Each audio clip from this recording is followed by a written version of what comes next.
Top départ pour l'émission spéciale Ultra 01. Bonjour à tous, bienvenue. On est ravis de vous retrouver ici en plein cœur du stade Maton pour vivre ensemble la 5e édition de l'Ultra 01 avec un dispositif comme l'année dernière et encore mieux que l'année dernière. C'est Alexandre Bouchac, casquette verte, qui est aux côtés de Benjamin. Salut Alexandre, comment vas-tu? Bah écoute, ça va très bien.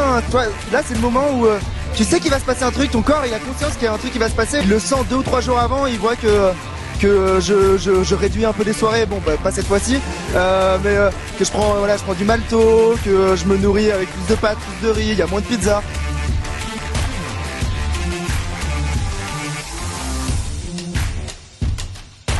Cette couverture médiatique pour un ultra comme celui-ci dans l'Ain, c'est quand même quelque chose d'incroyable.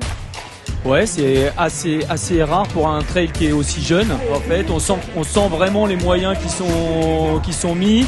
On sent d'abord toute l'énergie, toute la passion qui est mise par les organisateurs, par Alex Piquier, par toutes les équipes qui bossent sur ce trail. Et on voit sur les moyens vidéo, là c'est plutôt notre partie, que c'est pas de la rigolade.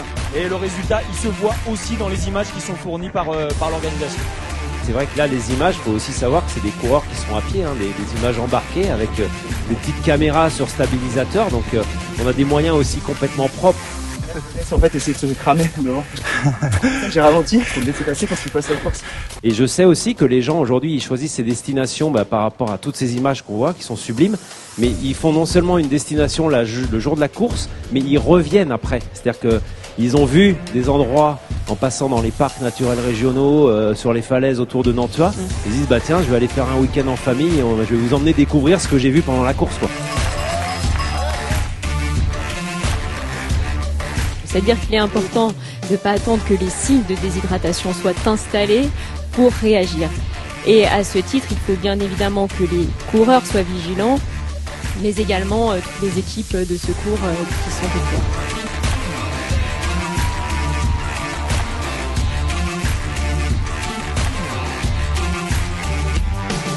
J'essaie d'avancer le plus vite possible tant qu'il fait bon.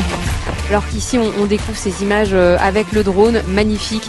On travaille très concrètement ensemble sur les parcours, donc on se met autour d'une carte et on étudie l'ensemble des tronçons par rapport à un certain nombre de paramètres. Ça peut être le nombre de coureurs, ça peut être les sentiers empruntés, la période de l'événement emprunté, si on est en zone de nidification ou d'élevage des jeunes oiseaux par exemple, pour qu'il y ait le moins d'impact possible le jour de l'événement.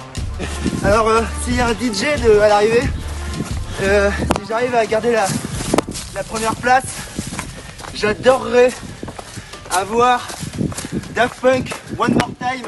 Il y a encore des passages compliqués, hein, vous les voyez sur ces images dans les dernières descentes et on sent que c'est compliqué là de se relever, de repartir. Voilà, il fait le show, Alexandre, c'est sa marque de fabrique.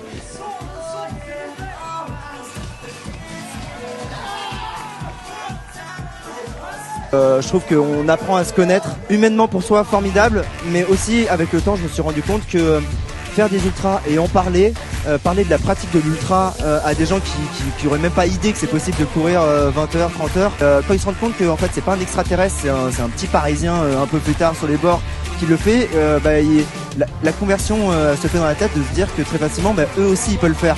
Et moi, c'est vrai qu'on le répète jamais assez, c'est 230 bénévoles qui sont mobilisés depuis mardi sur l'événement pour la préparation et voilà donc je remercie très chaleureusement tous ces bénévoles. Ça représente un boulot énorme et sans eux on ne ferait rien du tout. Moi j'étais ravie d'être avec vous tout au long de ces heures de direct et j'espère bel et bien vous retrouver l'année prochaine. Merci beaucoup et à très bientôt.